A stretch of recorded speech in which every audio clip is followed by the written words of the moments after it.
نحمده ونصلي على رسوله الكريم اما بعد۔ بغیر کسی تمہید کے موضوع کی طرف آتے ہیں، چونکہ وقت بھی مختصر ہے۔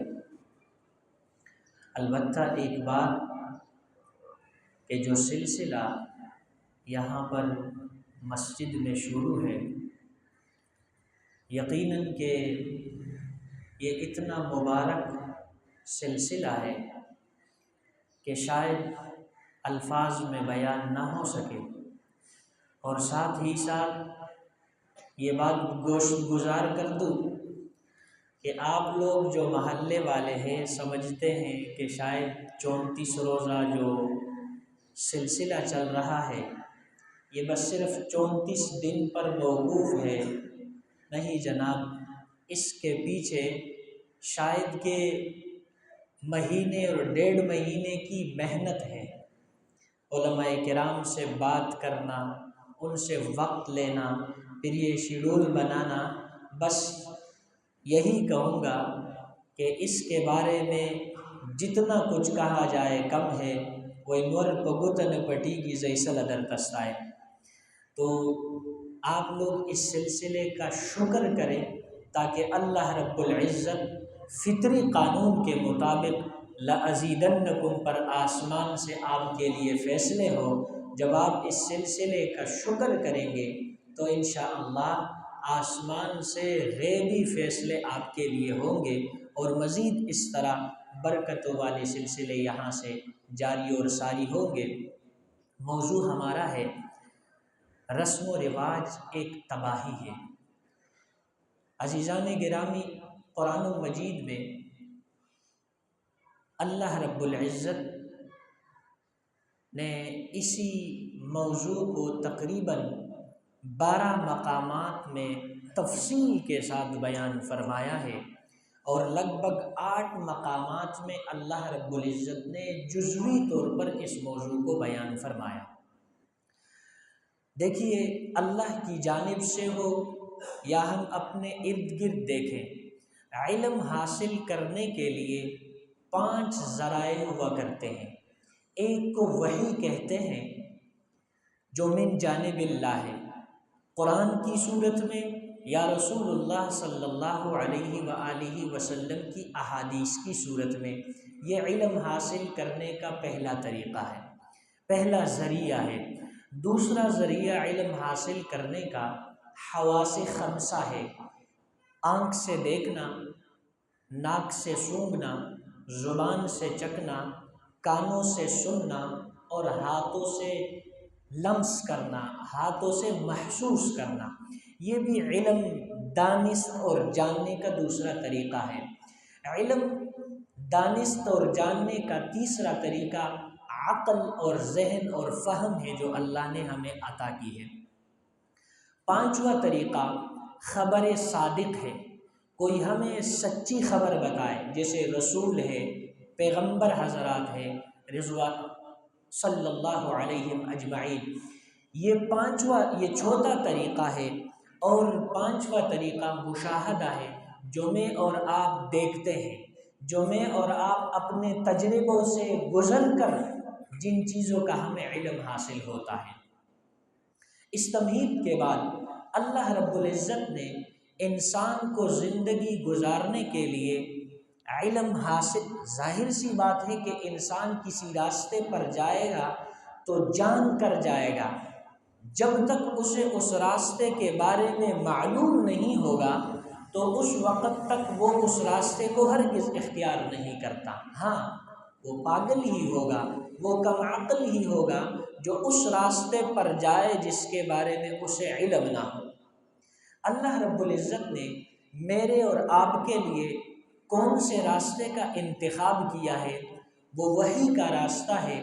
اللہ رب العزت ارشاد فرماتے ہیں، لَقَدْ كَانَ لَكُمْ فِي رَسُولِ اللَّهِ أُسْوَةٌ حَسَنَةٌ، تمہارے لیے وہی راستہ ہے جو پیغمبر کا راستہ ہے۔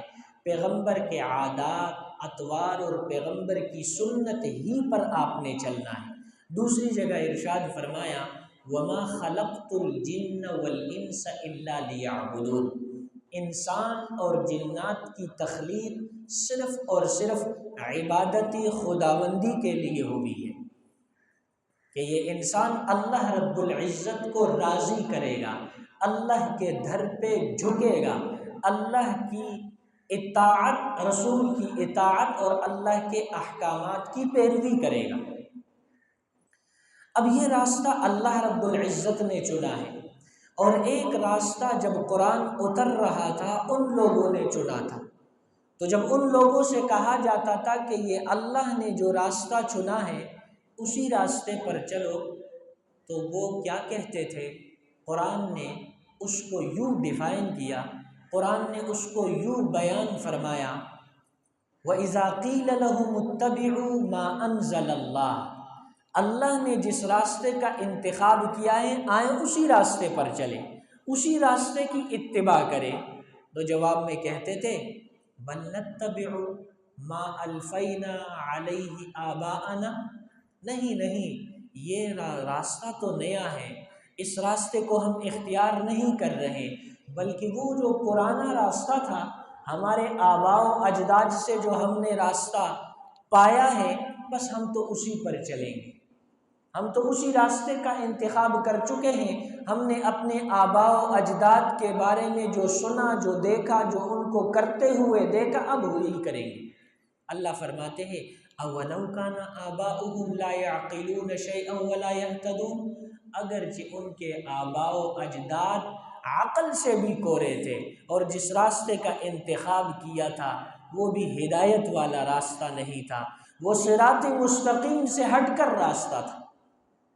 ایک دوسری جگہ اللہ رب العزت اسی کو یوں بیان فرماتے ہیں، وَإِذَا فَعَلُوا فَاحِشَةً، جب وہ کوئی بھی برا کام کرتے تھے اور پیغمبر آ کر انہیں روکتے تو کہتے تھے ہم تو اس راستے پر اپنے آباء و اجداد کو دیکھ چکے ہیں، اسی لیے ہم یہی راستہ اختیار کریں گے۔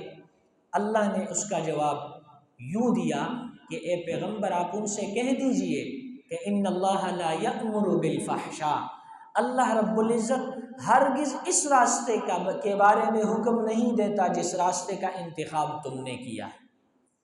تو ایک راستہ وہ جو اللہ رب العزت نے میرے اور آپ کے لیے چنا وہ سنت کا راستہ ہے، ایک راستہ وہ جو میرے اور آپ کے آباء و اجداد سے وراثت میں ہمیں ملا، جسے آج کے زمانے میں ہم رسم و رواج سے تعبیر کرتے ہیں۔ یہ رسم و رواج کوئی اور چیز نہیں ہے، یہ وہی چیزیں ہیں جو یا تو ہمارے آباء و اجداد سے ہمیں وراثت میں ملی، یا توجہ طلب بات ہے، یا چونکہ اس ملک میں ہمارے ساتھ دوسرے عقائد والے، دوسرے مذاہب والے، دوسرے ادیان والے رہ چکے ہیں، تو وہ یہاں سے ہجرت کرنے کے بعد اپنا میراث رسم و رواج کی صورت میں چھوڑ چکے ہیں، ہم نے اسی کو لیا، حالانکہ وہ صراط مستقیم سے ہٹ کر راستہ ہے۔ ہمارے لیے تو انتخاب آپ صلی اللہ علیہ وآلہ وسلم کے نقش قدم میں ہے، آپ کی سیرت میں ہے۔ اب رسم و رواج یہ بالکل اس کا اپوزٹ اور اس کا مخالف راستہ ہے۔ ہم دیکھتے ہیں نکاح کا معاملہ ہے، شادی بیاہ کا معاملہ ہے، ایک سنت کا راستہ ہے جو رسول اللہ صلی اللہ علیہ وسلم نے بیان فرمایا کہ سب سے بہترین نکاح وہ ہے ایسرها المؤونہ، جو سب سے زیادہ خرچ کے اعتبار سے ہلکا ہو، وہی نکاح سب سے افضل ہے، سب سے خیر والا ہے، اسی میں خیر ہے جس میں سب سے کم اخراجات ہیں۔ میرے اور آپ کے رسم و رواج میں کیا ہے؟ جو سب سے زیادہ مہنگے ہوٹلوں کو بک کر دے، سب سے زیادہ شادی ہال پر خرچہ کر لے، جو شادی ہال کا خرچہ ہے اس کا فائدہ نہ شوہر کو، نہ بیوی کو، نہ ان کے والدین کو، نہ آئے ہوئے مہمانوں کو ہے، کسی کو بھی نہیں، لیکن لاکھوں کروڑوں روپے اس پر خرچ ہو رہے ہیں۔ اب وہ شادی جو آقا علیہ السلام کے قول کے بالکل مخالف ہو، اس میں خیر کیسے آ سکتی ہے؟ پھر یہاں امام مسجد کے پاس مہینہ نہیں گزرا ہوتا ہے کہ لوگ آتے ہیں، استاد جی، مفتی صاحب، مولانا صاحب، میں نے بچے کی شادی کر لی، بنتی نہیں ہے، ان کی جوڑ نہیں ہے۔ ارے جوڑ کیسے پیدا ہوگا کہ جوڑ کے وقت سنت رسول کو پامال کر لیا تھا، آقا علیہ السلام کے دی ہوئی تعلیمات کو ہم نے پس پش ڈال دیا تھا، کیسے اتفاق آ سکتا ہے؟ اتفاق کے راستے کو تو ہم نے چھوڑ دیا تھا، کیسے اتفاق آ سکتا ہے؟ پھر اس کے بعد جب اس جوڑے کو اللہ رب العزت سال 2 سال 3 سال ان کے درمیان بنا ہی دیتا ہے، بچہ دے دیتا ہے، پھر اس کے بعد عقیقے کو ہم نے رسم و رواج بنائے، حالانکہ سنت عمل ہے، اور دل ہی دل میں ہم کہتے بھی ہیں کہ عقیقہ اور سنت عمل ہے، لیکن اس عقیقے میں جو خرافات ہوتی ہے وہ سنت پر عمل نہیں، وہ بدعت سے بھی کہیں زیادہ ہم آگے اس میں چلے جاتے ہیں، حالانکہ عقیقہ سنت عمل ہے۔ رسول اللہ صلی اللہ علیہ وآلہ وسلم نے حضرات حسنین رضوان اللہ تعالی علیہم اجمعین کی ولادت پر عقیقے کا اہتمام کیا، اپنی طرف سے کیا، خوب اچھے طریقے سے اہتمام کیا۔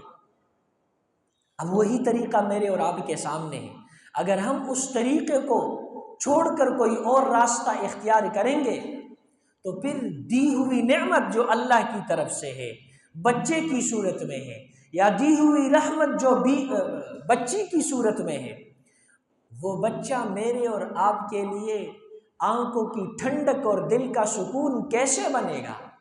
پھر میں کیسے رب کی رحمت سے امید کر لوں کہ یہ بچہ جو اللہ نے نعمت اور رحمت کی صورت میں دی ہے، بھلا وہ میری آنکھ کی ٹھنڈک کیسے بن سکتا ہے؟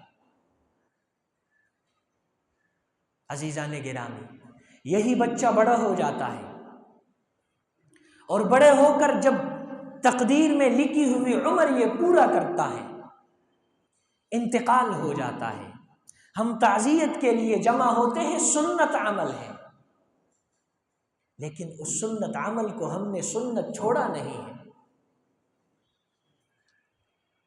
یہ تعزیت کرنا 1 دن 2 دن 3 دن، یہ تعزیت، یہ سنت عمل ہے، لیکن کاش ہم اسے سنت کے مطابق ادا کریں۔ سنت تو یہ ہے کہ جو جس گھر میں میت ہوئی ہے اس گھر والوں سے ملا جائے، 2-3 باتیں ان سے تعزیت اور تسلی کی جائے، اور پھر جاتے ہوئے اس میت کے لیے ایصال ثواب کیا جائے۔ ہمارے ہاں روز ہم دیکھتے ہیں، آتے ہیں پہک کے بھائی دواؤ کو لاسٹول اچت کی، کچھ پڑھا یا کچھ نہیں پڑھا۔ میں اس وقت آپ سے عرض کر رہا ہوں کہ جو شخص آیا اور اس نے کہا پہک کے بھائی دواؤ کو لاسپور تک گئی، اور جاتے ہوئے اس نے کہا دجم دواؤ کو، اس نے کہہ دیا، آپ حجرے کے باہر اس سے پوچھے کہ آپ نے اس میت کے لیے کیا کہا؟ آپ آئے اور آپ نے اس میت کے لیے ایصال ثواب کیا بھی کہ نہیں؟ یقیناً اس کا جواب ہوگا کہ پتہ نہیں، میں نے تو صرف ہاتھ اٹھائے اور بس چل دیا۔ یہ ہاتھ کیوں اٹھاتے ہیں؟ ہم میں سے ہر شخص 5 آدمی ہم حجرے میں جاتے ہیں، اگر ان 5 میں سے ایک نے کہہ دیا چپہک کی بھائی دعاؤ کو، اور 4 نے نہیں، تو اس سماج اور اس معاشرے والے کہتے ہیں کہ یہ دعا کے لیے نہیں آیا۔ یہ ہم نے رسم و رواج بنائے کہ ہر آدمی یہ کہے گا، ہاتھ اٹھائیں دعا کریں، جمع دعاؤں کو اب چل دیے۔ یہ رسم ہے۔ طریقہ کیا ہے؟ 4-5 آدمی 10 آدمی چلے گئے، ان میں سے ایک جو بڑا ہے وہ کہہ دے کہ 1 مرتبہ سورہ فاتحہ، 3 مرتبہ سورہ اخلاص پڑھ لیجئے، موجود مجمع میں جتنے بھی لوگ ہیں سب اس کو پڑھ لیں، اور بیٹھا ہوا جو بھی ان میں سے ہو وہ آخر میں دعا کر لے، یا اللہ ہم سب نے جتنا کچھ پڑھا اس کا ایصال ثواب اس بندے کو دیجیے۔ اب جو جانا چاہتا ہے وہ چلے جائیں، جو بیٹھنا چاہتے ہیں بیٹھے رہیں۔ یہ اصل طریقہ ہے عزیزان گرامی۔ یہ جو ہم کر رہے ہیں اسے رسم و رواج کہتے ہیں۔ یہ معاش اور پھر یہ رسم و رواج تباہی کا ذریعہ تو یوں ہے کہ جنازے کے لیے جب ہم جاتے ہیں، یقین جانے ہم میں سے ہر شخص اپنے دل سے پوچھے کہ میں اپنی بخشش کی خاطر یا اس میت کی بخشش کی خاطر جا رہا ہوں، یا جو اس کے پسماندگان ہیں ان کو دکھانے کے لیے جا رہا ہوں۔ سینکڑوں ہزاروں لوگ جنازے میں شریک ہوتے ہیں، لیکن شاید کہ آقا علیہ الصلاۃ والسلام نے اس جنازے کے بارے میں یہ نہیں کہا کہ اگر کسی کی میت پر 40 لوگ جنازہ پڑھ لے اللہ کی رحمت سے امید ہے کہ اس کی بخشش ہو جائے گی۔ یہ وہ 40 لوگ جو گھر سے اس نیت سے نکلے کہ یہ جو مرحوم ہے میں جا رہا ہوں کہ اللہ سے اس کے لیے مغفرت طلب کر لو اور اس کی بخشش ہو جائے، یا یہ میت کوئی اللہ والا تھا، میں اس کے جنازے میں اس لیے شریک ہو رہا ہوں تاکہ میری بخشش ہو جائے۔ کاش ہم اس نیت کے ساتھ کسی کے جنازے میں جائیں تو وہ ہزاروں لوگ جو دل کے اخلاص کے ساتھ اس نیت کے ساتھ اس جنازے میں شریک ہو، انشاءاللہ العزیز آقا کے بتائی ہوئی حدیث کے مفہوم کے مطابق اللہ رب العزت اس آدمی کی بخشش فرما دیں گے۔ لیکن آج ہم نے عبادتوں کو رسم و رواج بنایا ہے۔ رمضان المبارک کو دیکھ لیجیے، افطار کسی کو کرانا یہ آقا کی صرف سنت ہی نہیں، عظیم عبادت ہے۔ آقا علیہ الصلاۃ والسلام کا ارشاد گرامی ہے کہ جس شخص نے کسی کو افطار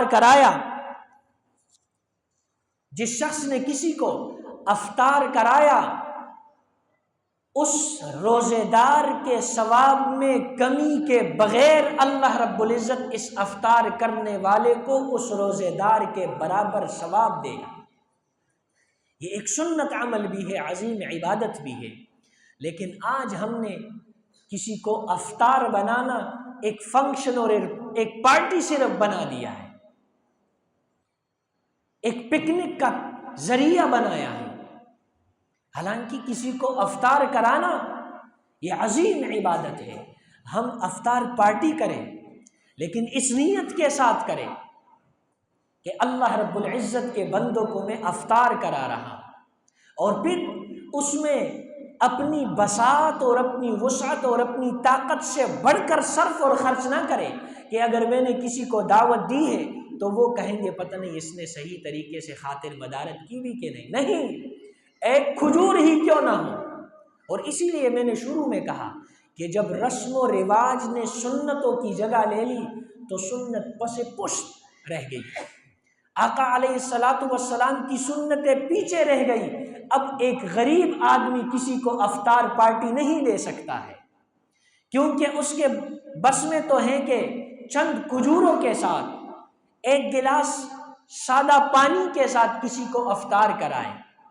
معاشرے نے اس غریب آدمی کو اس ثواب سے، رسم و رواج نے اس غریب آدمی کو اس ثواب سے محروم کر دیا ہے۔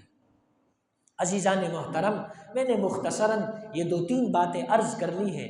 اب ہم میں سے ہر شخص کہہ دے، دل سے پوچھ لے کہ میری جتنی بھی عبادات، روزمرہ میری جتنی بھی زندگی ہے، میں اس میں آقا کی سنت، اللہ رب العزت نے جو راستہ بتایا ہے وہ، یا میرے رسم و رواج کا جو راستہ ہے، میں ان دونوں میں سے کس راستے پر جا رہا ہوں۔ فہدیناہ النجدین، 2 راستوں کی طرف اللہ نے ہدایت دی ہے۔ ایک سیدھا راستہ ہے، صراط مستقیم کا ہے، ایک دوسرا راستہ ہے غیر المغضوب علیہم ولا الضالین کا راستہ ہے، گمراہ لوگوں کا راستہ ہے۔ ہم نے کن کے راستے کا انتخاب کیا ہے؟ اور دیکھیے، اس رسم و رواج کی وجہ سے جو دین کا اصل مقتضا تھا، جو دین کا اصل مقصد تھا وہ اصلاح باطن تھا۔ قد افلح من تزکا وذکر اسم ربہ فصلی، کامیاب شخص وہ ہے جس نے اپنے باطن کو صاف کیا، جس نے اپنی روحانی پاکیزگی حاصل کر لی۔ جبکہ رسم و رواج مجھے کیا کہتا ہے، بس ظاہراً تم لوگوں کو خوش دکھو، ظاہراً تم لوگوں کو خوش نما دکھو، باطن جیسا تیسا بھی ہے۔ تم جنازے میں شریک ہو جاؤ، اندر کیا ہے اس سے کوئی لینا دینا نہیں ہے۔ جبکہ سنت کا راستہ کہتا ہے تم جنازے میں شریک ہو جاؤ، مرحوم کے ورثاء نے تمہیں دیکھا نہیں دیکھا، تم شادی بیاہ میں خوشی پر دعوت دو، وہ چاہے ایک کھجور کے ذریعے سے کیوں نہ ہو، چند کھجوروں کے ذریعے سے کیوں نہ ہو، تم کسی کو افطار کراؤ وہ ایک گلاس پانی کے ذریعے سے کیوں نہ ہو۔ یہ دین کا راستہ ہے۔ اور رسم و رواج کیا کہتا ہے، نہیں تم دکھو، سامنے والے کو جب تک دکھو نہیں، یہ وہ فاصل ہے، یہ وہ دیوار ہے جو اللہ کے محبوب پیغمبر نے ارشاد فرمایا کہ اللہ کے ہاں تم میں سے افضل ترین شخص وہ ہے جو تم میں سے زیادہ پرہیزگار ہے، تقوی دار ہے، اور تقوی کا تعلق دل سے ہے۔ لہٰذا ہم اپنے اصلاح کی، ہم اپنے باطن کے اصلاح کی فکر کریں، سنت کے راستوں کو اختیار کرے، رسم و رواج سے اپنے آپ کو دور کر دے، پھر دیکھیے کہ اللہ رب العزت ہماری دنیا کو بھی سنوار دے گا اور آخرت کو بھی سنوار دے گا۔ اللہ رب العزت ان چند باتوں پر ہم سب کو عمل کرنے کی توفیق نصیب فرمائے۔ رسول اللہ صلی اللہ علیہ وآلہ وسلم کی سیرت اور سنت کو دل سے لگانے کی توفیق نصیب فرمائے، سیرت پر چلنا ہم سب کے لیے آسان فرمائے، رسم و رواج سے ہم سب کو دور فرمائے۔ دعا فرمائیے، دعا انشاءاللہ العزیز میں ہوتی ہے۔ الحمدللہ رب العالمین والعاقبۃ للمتقین والصلاة والسلام علی رسولہ محمد وعلی آلہ واصحابہ۔